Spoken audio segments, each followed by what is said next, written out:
La première photo que je vous présente n'a absolument rien à cacher. Vous vous doutez bien de ce qui est en train de se passer.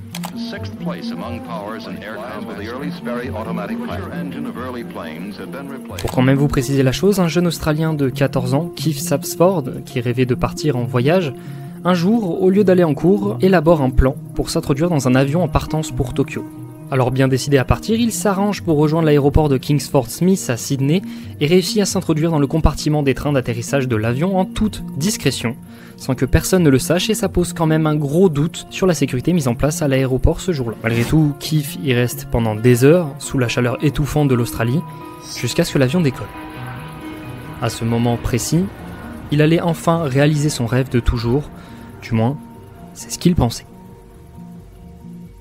Malheureusement, comme vous le voyez, le garçon ne savait pas que le compartiment de train d'atterrissage s'ouvrait entièrement pour faire entrer les roues lors du décollage. Vous connaissez la suite. Cette photo a été prise par accident, où tristement on voit Keith Sapsford tomber de l'avion. Alors que la photo circulait sur internet et faisait la une de tous les médias, son père en deuil ajouta ces quelques mots. « Mon fils voulait juste voir le monde, mais ça lui a coûté la vie. »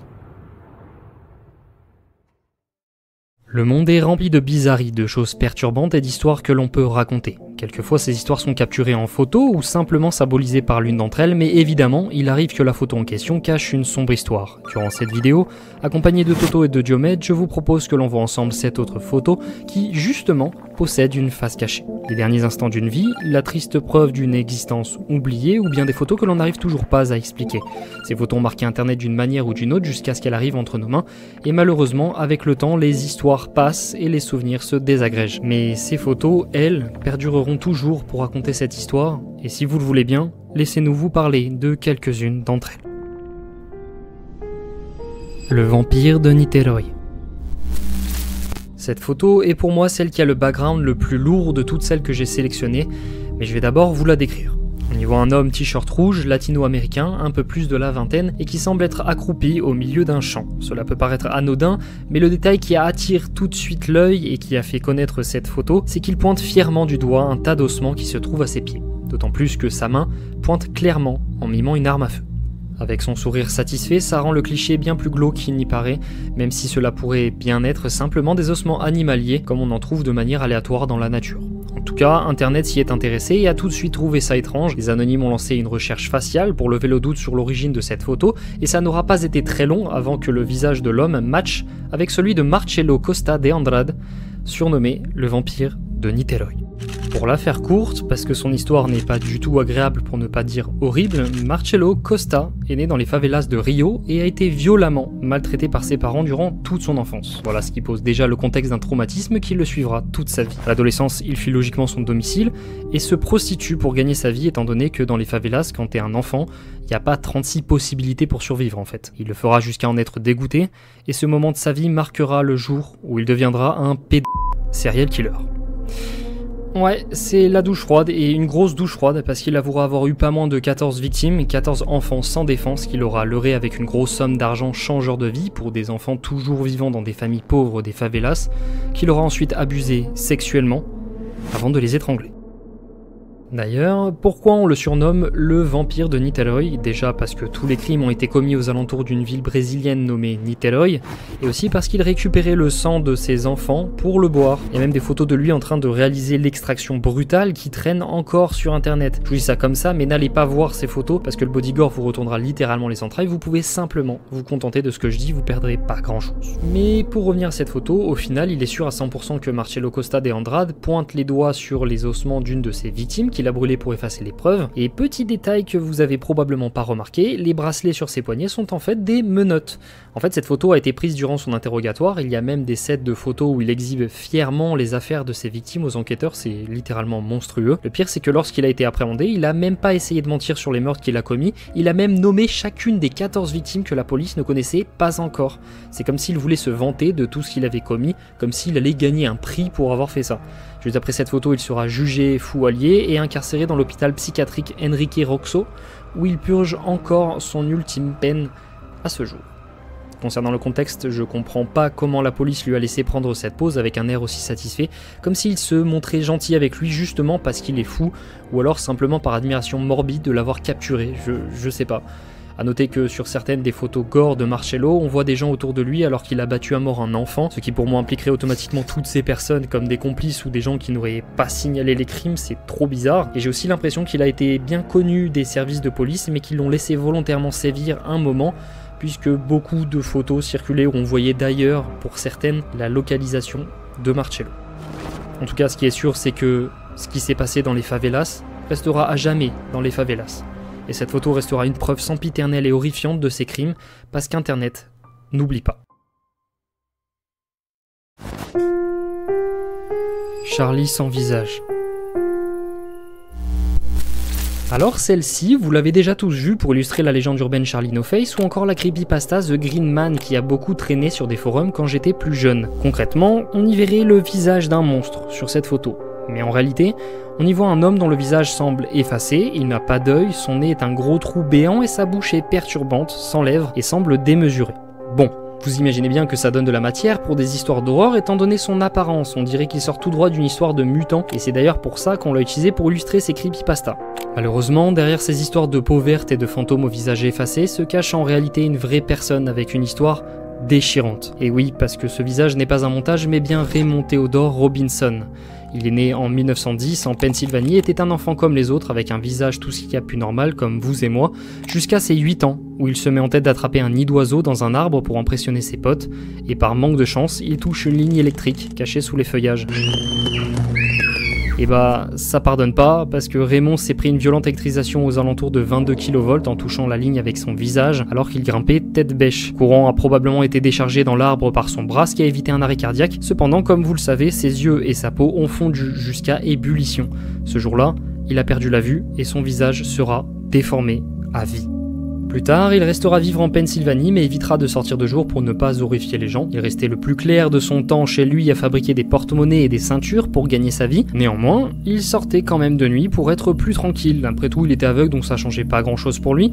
Et il prenait souvent un itinéraire plutôt calme de la route 351. Mais calme ne veut pas forcément dire désert et donc forcément il rencontre des gens. La plupart étaient logiquement effrayés en s'enfuyant, voire même en le renversant avec leur voiture dans la panique. Faut comprendre quand même, ça doit surprendre de tomber sur lui alors que c'est la nuit au bord d'une forêt, et le plus chiant c'est que beaucoup d'entre eux s'amusaient à le frapper ou à prendre une rafale de photos à son insu pour répandre des histoires d'horreur sur internet, et c'est comme ça que sa tragique identité a été remplacée par celle d'un monstre. D'ailleurs, petite anecdote en passant, la creepypasta The Green Man est en fait issue des infections courantes de sa peau. Vous savez, une électrisation ça fragilise énormément les tissus qui peuvent se décolorer ou s'infecter bien plus facilement que la nôtre, et après de là devenir vert, je sais pas, mais avec le flash des phares de la voiture on aurait pu peut-être avoir des surprises. Par contre, il le dit lui-même que quelques passants venaient discuter avec lui et lui témoigner de la gentillesse, et dans ces cas-là, il prenait même la pose pour eux en se donnant des airs de créature afin qu'ils aient un beau cliché de son aura monstrueuse. Je trouve ça quand même dingue d'avoir changé son mode de vie par peur de dégoûter les gens alors qu'il a fini par attirer ces mêmes personnes, allant même jusqu'à utiliser son handicap en autodérision pour satisfaire ces personnes. Et de même, bien qu'il soit défiguré et que les gens se moquent de lui avec des histoires d'horreur sur internet, il est probablement plus heureux que la plupart d'entre nous. Plus précisément, il disait être en paix avec lui-même puisque la perte de sa vue l'avait empêché de voir ce qu'il était devenu, et son expérience intérieure a radicalement changé la perception de son existence au cours de sa vie, et en lui a grandi une sincérité et une sagesse indéniables. Franchement, respect à cet homme, comme quoi la gentillesse n'a pas du tout le visage que l'on pense. L'incident Kirisumi Onsen. La troisième photo que je vous présente est celle ci-contre, décrivant une femme japonaise inexpressive s'appelant Keiko Inoue. Elle se trouve au milieu d'un champ de bambou avec un défaut de développement caractérisé par ce petit brouillard blanc sur le bas de son corps. Elle a été prise en 1972 et il faut savoir que cette photo-là n'a toujours pas d'explication malgré tout le contexte qu'on a autour. Laissez-moi vous expliquer. En gros, le week-end du 12 août 1972, Keiko Inoue devait se rendre aux sources chaudes de Kirisumi dans les montagnes de la ville Hanaka. C'est un lieu assez réputé pour les voyageurs, les pêcheurs et les randonneurs pour le côté calme et la qualité des sources, et justement, elle devait se faire un petit week-end avec sa mère et son petit frère. Malheureusement, les deux ont eu un empêchement, mais étant majeure, elle a décidé de quand même faire sa petite vie en allant toute seule profiter de ses sources. Soit. Elle prend donc un train, puis un bus, puis marche 30 minutes jusqu'aux sources où elle ne fera que se reposer dans sa chambre et profiter de l'eau réputée de Kirisumi. À tel point que le personnel et tous les clients ne l'ont presque jamais vue, elle a juste profité des sources. Le lendemain, elle ne traîne pas, elle déjeune, reprend ses affaires et se prépare pour repartir chez elle après avoir bien profité. Le séjour a été très court. Keiko entreprend alors de descendre la montagne sans attendre le bus de liaison jusqu'à la gare, sauf qu'il y a 4 km de marche dans la forêt. Le personnel essaie logiquement de l'en dissuader, mais elle décide de le faire quand même. Avant ça, elle demande à quelqu'un de la prendre en photo près du petit moulin des sources Kirisumi. C'est une petite bâtisse comme on peut en retrouver dans certains jardins, elle trouvait ça plutôt mignon, du coup, elle prend une photo. On n'a pas les photos en question, mais ça ressemblait à un truc comme ça. Et puis ensuite, hop, elle est partie. Elle s'attelle directement à la descente de cette montagne sur 4 km comme je vous l'ai dit juste avant, et certains voyageurs ont confirmé l'avoir vue proche de la chute Shinobu à moins d'1 kilomètre des sources chaudes dont elle provenait. Ces voyageurs disaient d'ailleurs la vérité puisqu'elle a pris 2 autres photos d'elle devant la chute en question que je suis en train de vous présenter à l'écran, et ce, juste avant de repartir. À 2 km de la source, une voiture s'arrête à côté d'elle sur le bord de la route et lui demande si elle voudrait de l'aide pour descendre, mais elle déclinera l'invitation. Non, à la place, elle continuera sa pénible descente en silence, mais à partir de ce moment précis, plus personne ne verra Keiko Inoue. Ou comme vous en doutez, presque personne. Keiko a complètement disparu dans ces montagnes et n'a jamais pu atteindre la gare pour rentrer chez elle. Logiquement, sa famille décide alors de faire des battues entre le moment où la voiture l'a aperçue pour la dernière fois et la gare. Mais en vous épargnant tous les détails des recherches, c'est son père qui finalement, en fouillant proche d'une cabane utilitaire à côté d'un barrage, qui retrouvera sa fille. Sa fille malheureusement morte, misérablement, dans un bain de sang.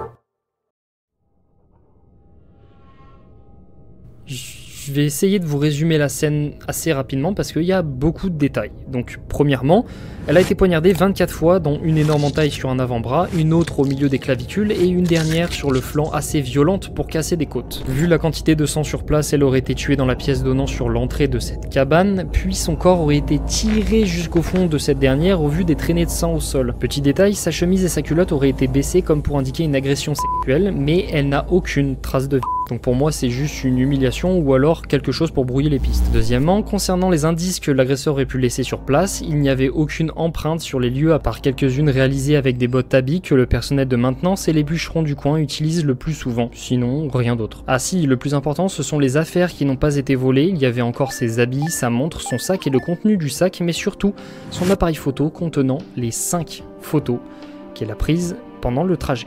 Ces 5 photos sont constituées des 2 prises par le touriste à côté du moulin aux sources Kirisumi, dont on connaît d'ailleurs l'identité, vu qu'il s'est manifesté, ainsi que les 2 autres prises à la chute Shinobu que je vous ai présentées tout à l'heure. Sauf que là, ça fait 4, il en reste une, et cette dernière photo, c'est celle que je vous ai montrée au tout début de cette partie. Alors qu'elle semblait plus enjouée sur les 4 précédentes, elle semblait avoir perdu tout son enthousiasme sur la dernière, comme si elle avait compris qu'elle n'en ressortirait pas vivante. Au vu des circonstances, le tueur est le photographe de cette 5e, mais peut-être aussi de la 3e et de la 4e photo. Pourquoi ça, me diriez-vous? Eh bien, les photos ont été prises en hauteur, comme à distance de Keiko, alors qu'elle n'a ni trépied ni minuteur. Ça veut dire qu'elle a forcément croisé quelqu'un au chute Shinobu, qui l'a probablement suivi dans l'ombre jusqu'à ce qu'il y ait une opportunité de la tuer. Naturellement, les autorités ont publié quelques photos de la scène de crime dans le journal, ainsi que les photos de Keiko au chute Shinobu en prétextant un appel à témoins, tout en cachant évidemment qu'ils sont en possession de la dernière photo. Une phrase deviendra alors connue dans tout le Japon grâce à ça. Qui a pris ces photos? Et bam, l'hameçon a été mordu. Le 19 août 1972, un homme de 22 ans du nom de Yoshio Ishida appelle en disant que c'est bien lui qui a pris ces 2 photos alors qu'il était justement en train de pêcher avec un ami à lui. Au départ, il ne voulait pas parce qu'il n'était pas doué avec les photos, mais Keiko voulait simplement qu'il appuie sur le bouton, ce qu'il a finalement fait. Évidemment, la police se doute que c'est un petit peu louche et lui demande de venir en personne. Le témoin a d'ailleurs promis avant de raccrocher de faire sa déposition à la police dans les plus brefs délais. Mais ne s'y est jamais présenté. Et heureusement, il avait donné son métier et ses coordonnées à Tokyo, mais encore plus bizarre, son nom, Yoshio Ishida, n'existe pas. Son identité a été complètement inventée durant l'appel, au même titre que le témoignage, et le problème c'est que ce genre de canular est extrêmement rare au Japon, donc ça voudrait probablement dire que le véritable coupable a voulu brouiller les pistes. Malheureusement, personne n'a pu retrouver la personne qui avait appelé ce jour, ni même justement la personne qui avait pris cette photo à l'esthétique extrêmement dérangeante. Par contre, on se doute bien que c'est lui le tueur. Les recherches ont inévitablement continué puisque le coupable était à portée de main, mais la police a conclu que ce n'était pas un voyageur ou un touriste étant donné que quasiment personne l'a vu aux sources Kirisumi. Ce n'est pas un agent de maintenance ou bûcheron étant donné qu'il y a des bottes d'habits sur place dans la cabane et que le coupable a probablement essayé de brouiller les pistes encore une fois. Ce serait pas illogique entre les vêtements baissés pour prétexter un plutôt qu'un meurtre de sang-froid, l'appel téléphonique, les photos prises, il serait pas incohérent de voir des fausses preuves aussi sur place. Ma première théorie serait que Keiko serait tombée sur quelque chose de louche entre plusieurs personnes et se serait fait tuer par ces deux personnes, étant donné qu'il y a deux armes du crime d'après les médecins légistes, un couteau de poche pour les petites entailles et une machette à viande pour les grosses. La police a suivi la piste du bûcheron étant donné qu'il posséderait ce genre d'équipement pour élaguer, mais ça n'explique quand même pas la photo prise et surtout pas celle-ci qui a l'air d'être prise juste avant le moment fatidique. La seconde théorie serait qu'elle aurait été tuée par un serial killer du nom de Kiyoshi Matsui. 3 ans après cet incident, il aurait poignardé à plusieurs reprises une jeune femme de 20 ans avec un couteau de cuisine dans la ville de Takasaki. C'est une ville plutôt proche de l'endroit où Keiko a été tuée. Il sera inculpé de 10 ans de prison pour ce crime, ce qui est assez léger, on va pas se mytho. Mais une fois libéré en 1994, il trouvera une femme et demandera sa main auprès de ses parents qui refusent naturellement vu son passé meurtrier. Il y a un passé et pas si passé que ça, étant donné qu'il butera toute la famille à coups de marteau, et ce dans la même ville où Keiko a été tuée en 1972, dans la ville de Hanaka. Le mode opératoire est quasi le même, c'est réalisé avec des ustensiles de maison et notamment des couteaux, dont une des femmes qui a été poignardée à multiples reprises comme Keiko. Mais on a aussi le type de victimes qui sont toujours des jeunes femmes et surtout le lieu très proche des sources Kirisumi, rendant l'hypothèse complètement possible. Il serait d'ailleurs possible que Keiko soit une des premières victimes, mais qu'il se soit fait choper 3 ans plus tard pour un autre crime. Malheureusement on ne saura jamais étant donné qu'il sera exécuté pour le meurtre de cette famille. Depuis, la cabane près du barrage où Keiko a vécu ses horribles derniers instants a été complètement laissée à l'abandon et plusieurs personnes visitent ce lieu en disant que Keiko hante ce lieu dû à la nature violente de sa mort. Certains bouddhistes assurent même ressentir des pulsions de mort et de haine à l'entrée de ce lieu, ce qui n'a pas été arrangé par cette photo des lieux du crime publiée par la police, où on peut voir un visage sur le mur, mais sûrement par pareidolie. Bref, c'est une sacrée histoire derrière une photo qui semble pour le moins sans importance, une photo qui n'aura jamais d'explication quant à son existence, à l'auteur de la photo et aux circonstances qui entourent cette dernière, même si on arrive vaguement à se l'imaginer. En tout cas, ce qui est sûr, c'est qu'on n'arrivera jamais à imaginer la détresse dans laquelle elle doit se trouver, alors qu'elle a compris que celui qui prend cette photo va probablement la tuer. L'équipage du STS-107.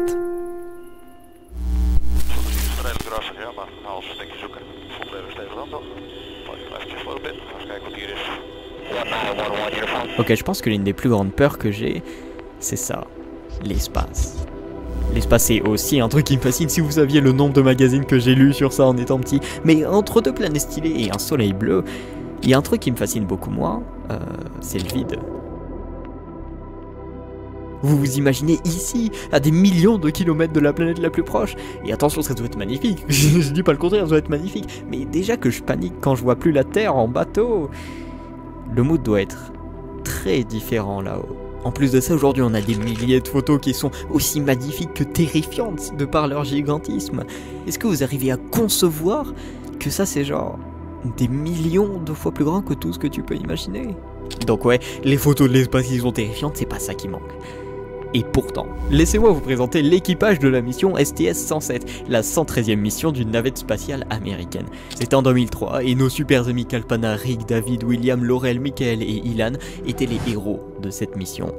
Une fois là-haut, ils devaient faire des expériences avec la pesanteur. C'est pas super palpitant, mais quand même, aller dans l'espace quoi. C'est les rêves de millions de gamins. Mais vu ce que je vous ai dit au début, vous savez ce qui s'est passé. 10, 9, 8, 7, we have a go for main engine start. 5, 4, 3, 2, 1. We have booster ignition and liftoff of Space Shuttle Columbia with a multitude of national and international space research experiments. Le décollage s'est bien passé. La mission en elle-même s'est bien passée. Ce qui a capoté, c'est quand la navette est rentrée à la maison. Parce que ce que vous voyez là, c'est la navette qui se désintègre en entrant dans l'atmosphère. Et l'histoire est déjà horrible. L'histoire est déjà horrible. Mais le pire là-dedans, c'est que les astronautes, ils savaient qu'ils étaient condamnés. Parce qu'au début du lancement, il y a eu une mousse d'isolation thermique, pas plus grande qu'un coussin, qui s'est détachée. Et ce tout petit détail a tout déréglé. Et ça, les astronautes, ils en étaient au courant, bien sûr. Tout au long de la mission, ils avaient cette peur que tout capote maintenant et que leur cadavre se retrouve à flotter dans l'espace. Ou pire, que ça capote quand ils rentrent dans l'atmosphère et qu'ils se fassent désintégrer. Et donc sur cette photo, ils savent que c'est fini pour eux. Mais ils gardent quand même le smile. Parce qu'ils ont réalisé leur rêve.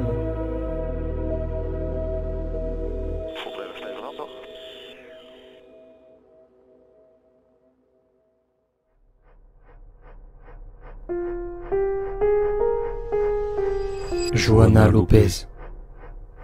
On a de plus en plus tendance à remettre en question ce que la télévision nous dit, tant par le fait qu'on ait un accès bien plus important à une quantité colossale d'informations de nos jours grâce à internet, que parfois par le manque de fiabilité de certaines chaînes. En revanche, cette situation assez récente ne l'était pas forcément auparavant. Par là, j'entends des années 70 aux années 90, où la plupart des ménages voyaient les diffusions télévisées comme autorité suprême. Mais la photo dont il est question va tout changer, du moins localement. En effet, WMAQ-TV, c'est une station télévisée ne diffusant que dans l'état de l'Illinois aux États-Unis, en se penchant spécifiquement avec son Channel 5 sur les événements relatifs à Chicago. Il est important de noter que la plupart des stations télévisées américaines arrêtaient leur diffusion vers 4h30 du matin. Avant l'arrêt, elles diffusaient l'hymne national, puis de la statique ou une insigne indiquant que les horaires de diffusion étaient terminés. C'est un concept qui a cessé au début des années 90 pour une majorité des chaînes, avec la dernière occurrence s'étant produite en 97 sur la chaîne BBC One. Tout ça faut le préciser, parce que ça rajoute terriblement à l'horreur de la photo, étant donné que le 14 janvier 1989, après cet hymne national donc extrêmement tard la nuit, cette dernière est coupée abruptement,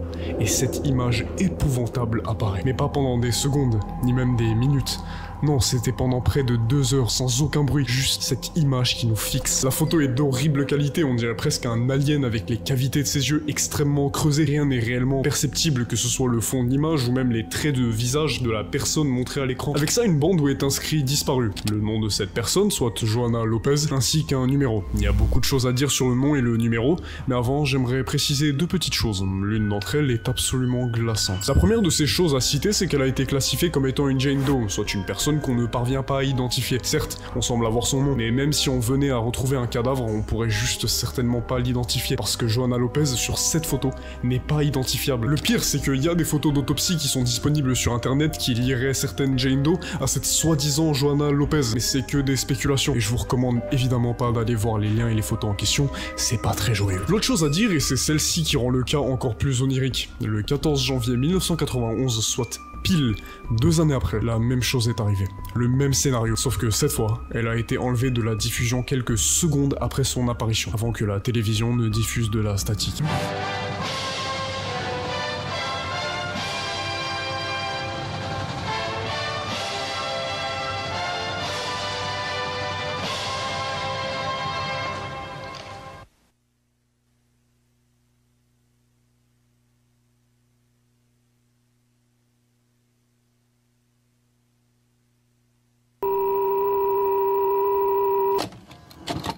Maintenant, il est intéressant de traiter du nom de Johanna Lopez, parce que souvenez-vous, je vous avais dit que le Channel 5 de WMAQ-TV traitait spécifiquement des nouvelles relatives à Chicago. Ainsi, ce que les internautes ont fait, c'est qu'ils ont recherché partout où ils pouvaient, que ce soit dans des écoles à Chicago, des hôpitaux à Chicago, peu importe. Ils cherchaient une famille Lopez, avec, en tête, l'idée de retrouver de potentiels parents. Ils ont lamentablement échoué. Il y avait bien des Lopez à Chicago, mais il n'y avait aucune Johanna Lopez. Et vous d'ailleurs, vous vous interrogez sûrement à ce moment précis, et c'est totalement compréhensible.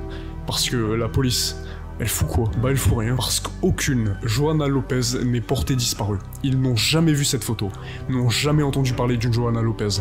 Rien. Personne, si ce n'est WMAQ-TV, n'a quelque connaissance que ce soit de Johanna Lopez. Mais ça s'arrête pas là. Au contraire, en apprenant ça, tout prend une tournure encore plus irréelle. Parce que le numéro qui était attaché à cette photo, soit le 312 744 55 94, qui était apparemment relié à la police de Chicago, il ne marchait pas. Le numéro était hors de service. Et là, on nage en plein dans l'incompréhension. Rien ne va avec cette histoire. Je veux dire, la police n'a jamais adressé le sujet. La chaîne WMAQ-TV a gardé le silence. Et celui-ci s'étend parce qu'encore de nos jours, on ne sait pas ce qui s'est passé et des théories fusent dans tous les sens. Mais la plus probable, c'est que comme à l'image de Selene Delgado, une fille mexicaine portée disparue qui a été affichée sur une chaîne locale mexicaine entre les années 90 et 2000, dont on ne parvient à absolument rien retracer, Johanna Lopez n'existe juste pas. Ce serait juste un hoax. Mais moi, comme la majorité des personnes, j'aimerais croire que non.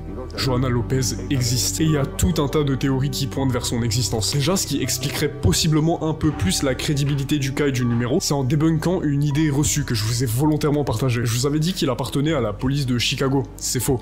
Il aurait appartenu pendant un moment à un centre responsable d'enfants portés disparus. Son nom aussi, parlons-en. Il y a 3 théories qui ressortent. C'est que soit son nom est un faux nom, auquel cas on n'aurait pas trop d'explications sur le pourquoi du comment. L'autre théorie, c'est qu'elle s'appellerait pas littéralement Johanna Lopez, mais un nom assez similaire. Ainsi, un internaute sur Reddit aurait potentiellement trouvé quelqu'un qui, de par la date, l'âge et la localisation, pourrait correspondre à une certaine Juanita Lopez, diplômée de Richards Vocational en 84 à Chicago. Je tiens à préciser parce que c'est utile pour ce que je vais dire maintenant, mais il y a tout un subreddit dédié à Johanna Lopez et même un serveur Discord pour centraliser les recherches. Et apparemment, l'un des modérateurs du Reddit et du Discord a été contacté il y a de ça 3 ans par une femme qui leur aurait prouvé qu'elle a habité à Chicago, qu'elle s'appelle Johanna Lopez et que ce serait bien elle sur la photo. On manque en revanche cruellement d'informations. Les modérateurs ne veulent pas trop en révéler de peur que la Johanna Lopez en question ne se fasse harceler dans tous les sens. Néanmoins, même les modérateurs restent assez sceptiques quant à la confirmation de son identité. Mais il y a une piste que moi je trouve super intéressante et qui est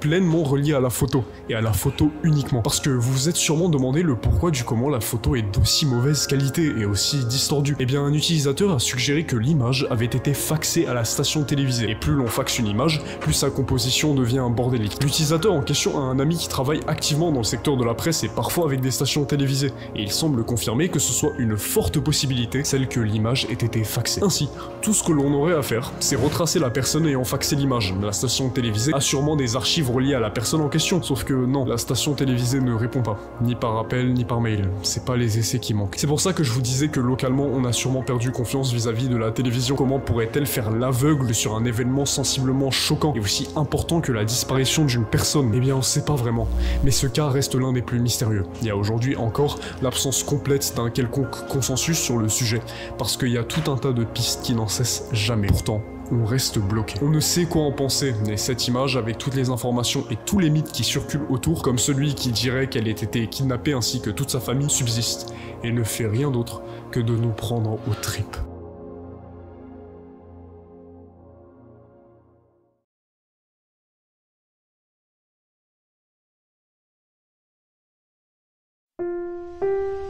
Les escaliers vers le paradis.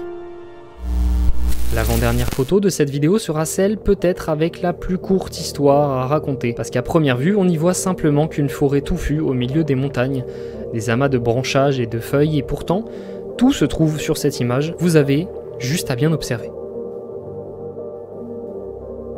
Si vous avez toujours rien vu, ne vous inquiétez pas, je vais vous présenter un peu plus de contexte pour que vous puissiez comprendre cette image. L'homme de 17 ans que vous voyez à présent sur cette photo s'appelle Dylan Mokpua et est celui qui a pris cette dernière. En fait, il a simplement rendu visite à sa mamie qui se trouvait sur l'archipel d'Hawaï à Waihanawe, et durant son séjour, il aimerait bien visiter l'île sur laquelle il se trouve et faire des balades vu que le cadre tropical s'annonce intéressant, et plus précisément, il va s'intéresser de plus en plus près à faire une randonnée spéciale, celle qu'on appelle Haiku Stairs, ou en français, les escaliers du paradis. Sa grand-mère l'a prévenu à maintes reprises qu'il ne pourrait pas faire machine arrière s'il projetait vraiment d'y aller, et pour cause, cette randonnée a été fermée au public parce que toutes les personnes qui ont été aperçues sur ces sentiers sont soit morts, soit disparues, sans que personne sache vraiment pourquoi ou par qui. Mais tête brûlée qu'il semblait être, il y est finalement allé quand même le 27 février 2015 en bus. Il a entamé la grimpe de ses escaliers vers le paradis, mais rien ne se passe. Il envoie même des textes à sa grand-mère pour la rassurer, accompagnés de plusieurs photos de la rando, dont celle que je vous ai présentée il y a quelques instants. Il continue son chemin dans la cambrousse et, contre toute attente, Dylan Pua n'a plus jamais été revu à ce jour. Je sais pas si vous vous attendiez à ce que je vous dise qu'il soit bien rentré chez sa mamie en pleine forme, mais en tout cas, il aura bel et bien disparu sans laisser de traces, comme tous les autres avant lui. Les pompiers d'Honolulu et la Navy Seal ont entamé les recherches de ce jeune garçon, mais ça n'a rien donné. Un groupe de volontaires a même pris le relais une fois que les précédents ont abandonné, mais là encore, ça n'a malheureusement rien donné, même pas un indice. En fait, la dernière chose que l'on aura de lui sont les photos qu'il a envoyées à sa famille durant sa randonnée, et notamment celle-ci qui a attiré l'attention de toute sa famille, ainsi que plus tard celle des autorités. Vous l'avez très certainement pas vu tout à l'heure, mais au fond du chemin entre les arbres, on constate la présence d'un homme qui suivait Dylan aux confins de cette randonnée. Un homme qui se trouve être probablement la personne qui a tué ou fait disparaître le jeune garçon, et tous les autres randonneurs avant lui. C'est terrifiant de se dire que Dylan se baladait seul dans un endroit potentiellement hostile et que finalement, la chose la plus dangereuse pour lui aura été un être humain.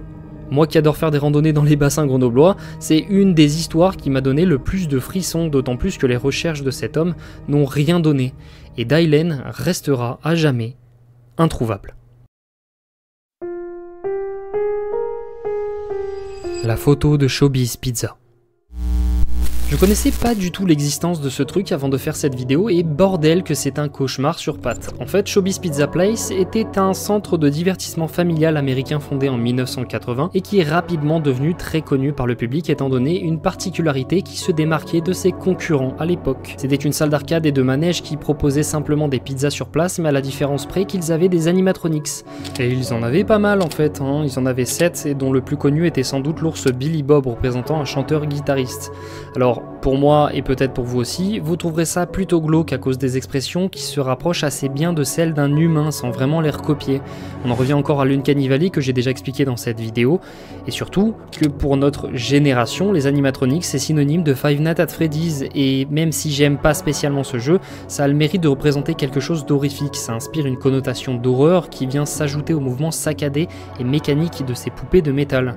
Et pour les enfants des années 80, c'était incroyable de voir ça rien que pour la performance et pour voir des personnages fictifs qui bougent entre guillemets réellement, et je vous jure qu'il y a eu autant de photos que de fans concernant Showbiz Pizza.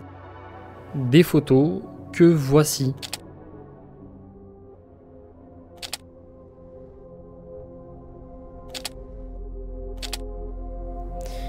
Alors, en premier lieu, ça pourrait peut-être vous mettre mal à l'aise en pensant qu'il y a une histoire glauque derrière l'une d'entre elles, mais non. Cette fois-ci, ces photos ne sont que les mémoires d'un lieu déchu. Parce qu'effectivement, Showbiz Pizza, c'était une autre époque. Parce qu'en fait, ce qu'il faut bien comprendre, c'est qu'avec l'avènement des salles d'arcade qui ont connu un gros boom en 1970, la collaboration de l'ingénieur Aaron Fetcher pour mettre au point les animatronics les plus réalistes possibles avec des expressions variées aura signé l'hégémonie de Showbiz Pizza jusqu'à même avaler son concurrent principal, Chuck E. Cheese, à l'époque. Et comme je vous l'ai dit, c'était vraiment l'endroit à visiter en famille pour les Américains, mais malheureusement, avec la montée en puissance des consoles de salon, ce genre de salles d'arcade, qui avait pourtant le monopole du divertissement, ont commencé à faire lentement faillite et à disparaître. Un peu comme avec la statue du géant de The Oldest Views, les animatronics créés par Aaron Fetcher ont soit été démembrés et recyclés, soit laissés à l'abandon dans ces salles d'arcade dont l'emplacement n'a pas été racheté. Du coup, cela donne un spectacle assez effroyable et perturbant à la Five Nights at Freddy's. Et justement, j'imagine que l'inspiration principale de ce jeu provient de ce jardin démoniaque où les animatronics s'animent encore, comme des âmes damnées et abandonnées par leur créateur. Ces photos représentent donc la tragique mémoire d'une époque qui nous semble lointaine, où ces avatars étaient le symbole de la joie et de l'amusement, mais qui à présent, pour nous, représente juste un perturbant malaise. Et c'est pas fini parce que cette photo en particulier, que vous avez probablement déjà vue, possède une histoire supplémentaire postérieure à ce que je viens de vous raconter. En effet, elle a été publiée en 2014 sur le site Funny Junk, sans contexte additionnel, puis sur Reddit, avec le r/whatthefuck, présenté comme une cursed image, donc photo qui provoque une incompréhension, ou à l'époque souvent un malaise relatif. La photo réapparaîtra même en 2018 dans le show de Ellen DeGeneres, où justement elle sera popularisée au maximum, étant donné que c'est un show très connu et qu'en plus l'invité était Julia Roberts, qui a révélé au même moment qu'elle avait travaillé justement à Showbiz Pizza Place, en blaguant sur le fait qu'elle était probablement la personne dans le costume de cette photo. It's funny because the place was called Showbiz Pizza. I wore a bear costume and brought out the birthday cakes. It was like, you know, it's one of those places where you go... Like a Chuck E. Cheese. Yeah. Yeah. En effet, ça reste une blague, elle en sait rien, et nous non plus, mais ce qu'on sait, c'est que tristement, cette image a été aussi utilisée pour faire des blagues pédophiles.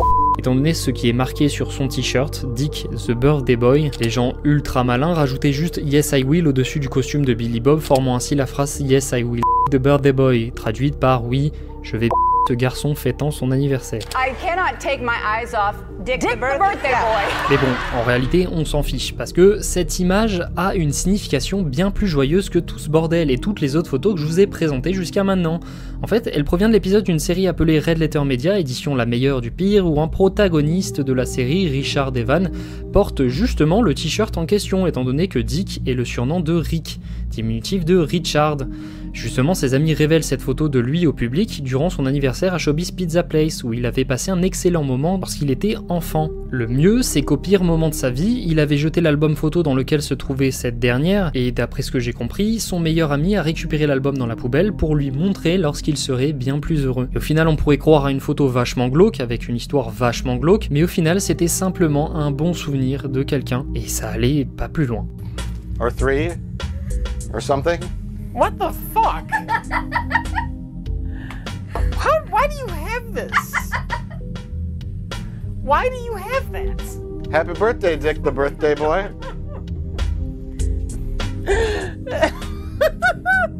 Et oui, et pour une fois dans une de mes vidéos j'avais envie de terminer avec quelque chose de positif parce que cette photo c'est quelque chose de positif. C'est le souvenir d'un super moment durant une enfance qu'il chérit. Alors si j'étais vous, je ne jetterais pas mes photos parce que vous verrez, lorsque vous serez sous vos meilleurs jours, vous les chérirez tout autant que Rich Evan a chéri celle-ci.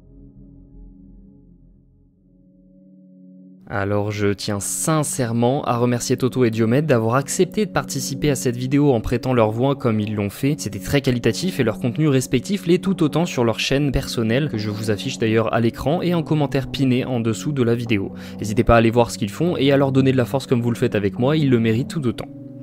Maintenant, j'espère que cette vidéo vous aura plu, j'avais envie de la faire depuis cet été, j'avais déjà écrit une très grosse partie à ce moment avant de tomber sur la photo Woman Dying in the Field, qui est d'ailleurs une vidéo pas monétisable au vu du contenu assez gore que je propose dedans. Enfin bref, j'ai attendu longtemps avant de la faire, mais j'espère que ça en valait la peine et que j'arriverai à transmettre quelque chose de super. J'aimerais aussi ajouter que j'ai longuement hésité à inclure des photos horrifiques souvent explicables, fake ou tout simplement qui font partie intégrante de creepypasta comme le Slenderman. J'avais même envisagé de parler des photos horrifiques les plus connues comme Jeff the Killer et toute la mais j'ai préféré garder ça pour une autre vidéo en me concentrant sur des vidéos réelles qui n'ont aucun trucage.